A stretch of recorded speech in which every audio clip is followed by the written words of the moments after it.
কি হয়েছে বলো? দেখো তোমার বাবাকে দেখো। বাবা মা, তোমরা এত রোদে দাঁড়িয়েছো কেন? ভেতরে এসো, তোমার জামাই এত বড় ঘর করেছে।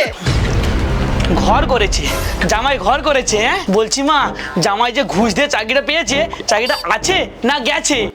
কি গো, আছে না গেছে? ওই মানে দাঁত কাটা জামাই। দাঁত কাটা নয় গো, চাকরি ছাড়া জামাই। চাকরি ছাড়া, হতর ছাড়া, ভিখারি, পুরো ভিখারি, চাকরি ছাড়া। এই, তুই বাড়িতে যা, লাগেজ পত্র নিয়ে আয়, তোকে সংসার করতে হবে না। চল বাড়িতে চল, আমাদের সাথে চল। না, যাওয়া হবে না। ওগো তুমি বলো না।